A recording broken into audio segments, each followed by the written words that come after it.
when the Prophet ﷺ came with this deen, one of the central components of the religion was to try to humanize people, to make the already difficult circumstances of the world more tolerable. And one of the central ways of doing that was to help people get outside of their egocentricity, because not only is there a benefit for yourself when you're less egocentric, but it's making life a lot easier for other people. And so when the more people that do that, the better life becomes. That's what's so ironic about egocentricity. Egocentricity makes life miserable for everybody. And when you begin to get out of yourself and actually start thinking about other people, if you get a critical mass of people doing that, then you really begin to create paradise on earth. It's not the double shot, triple cappuccino, you know, it's like tafaddal. Can I get you something? Can I help? That is what makes life much more enjoyable as an experience. It's not the satisfaction of the self. That is the apparent, that's the illusion of happiness. Is that if I can just satisfy myself, I'm going to be happy. That's the illusion of happiness. The real happiness is actually in serving others. That's where the real happiness, in fact, in philosophy they actually call it the hedonistic principle, because it's a paradox. Why people feel good about, I mean, they just did a study on brain about people giving charity, and all the pleasure zones in the brain were fired off when people were giving charity.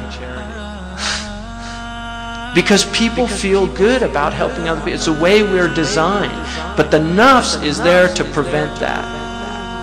Nafs, shaitan, hawa, and dunya. The enemies of the human are there to prevent that. And that's why the beauty of the prophetic way is that the Prophet ﷺ, he said, I did not see any evil, but I warned you about it. And I did not see any good, but I guided you to it. That he's already given you all of the guidance. And then it becomes a matter of, are you going to follow it or not? You know, are you going to practice these things? And they're amazing principles. And one of the examples that I've used many times, and Shaykh Abdullah al-Qadi, you can ask him about this because he was there and witnessed it. The Prophet ﷺ said that none of you will enter paradise until you believe, and none of you will believe until you love one another. And then he said, can I tell you something, that if you do it, love will begin to grow amongst you? And they said, yes, indeed, Ya Rasulullah. And he said, spread peace amongst you. Now, the primary meaning of that is actually give the greeting of peace. Afshu salam bainakum. But it obviously has just what it means, spread peace amongst you. But you know, we were in Medina, and we used to go every morning the same door, and there was a man there, very grumpy man, you know, one of these guards at the door. And the first day I said Assalamu alaikum to him, and he looked at me, he's like, wa alaikum salam. You know, it's just... And then the next morning we came, same man, and I was with Shaykh Abdullah, and I smiled, said Assalamu alaikum, and he was like, wa alaikum salam, you know. And then the next day I came, same man, this is a true story, and I said Assalamu alaikum, and he looked at me and just a tiny smile broke. And then the next day I came, and I just, Assalamu alaikum, you know, Sabah al khair. And I swear to God, Shaykh Abdullah al-Qadi was there. He came up and he hugged me. You know, just, it takes work. People we don't want to do that work to break down these, you know, human icicles. And people have reasons why they are the way they are, and a lot of it is just they didn't get enough hugs when they were kids or whatever. I don't know. There's a lot of reasons for it, why people are in the state, the lack of trust that they have for other people. There's a lot of reasons. But that aspect of our deen is so ignored. You know, this aspect of just adab and treating people with respect, you know, with human dignity, it's so ignored. And then the Muslim Ummah wonders why nobody treats us with respect. We don't treat each other with respect.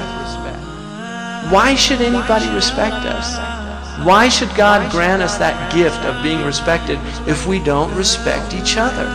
You know, if we don't have just basic ithar, you know, tafaddal.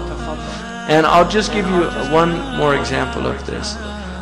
When I was in Medina, I was with a man driving, and somebody cut him off, and he started honking his horn. And I just said to him, you know, I said it's such a horrible thing to hear in this city, all the honking that goes on. Mecca's the worst for that, for honking. And it's just people, and the amazing thing is they honk when it's meaningless. Like honking, you know, there's a reason to honk. Honking, I mean, there's a reason why you have a horn in your car.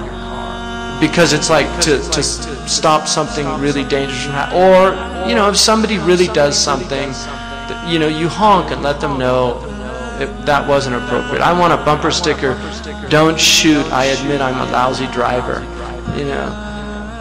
But people, you know, people do things, they cut you off sometime by mistake. And people, whenever they get cut off, they never remember the times they've cut off people by accident. There's always the assumption, what an idiot.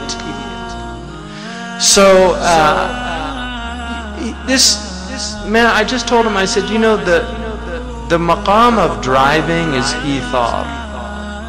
وَيُؤْثِرُونَ عَلَى أَنفُسِهِمْ. They prefer others to themselves.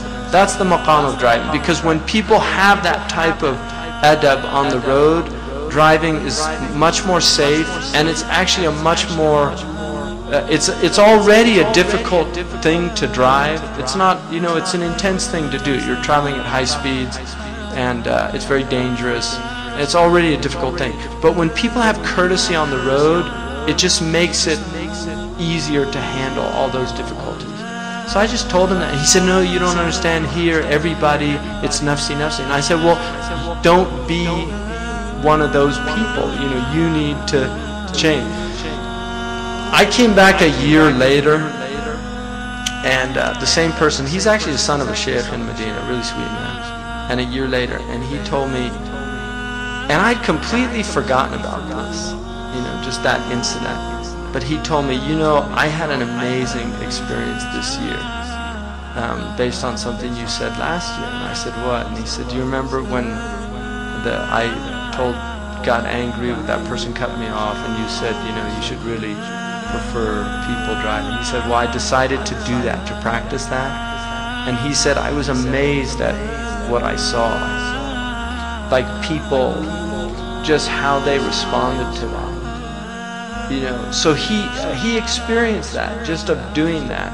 But you need to create critical masses. I mean, that's what the Prophet ﷺ, what's so amazing is that he was able, because he was such a powerful transformative agent himself, I mean, the most powerful. No human has ever accomplished what he did in the time that he was given. And then that early generation, nobody's done that with lasting effects.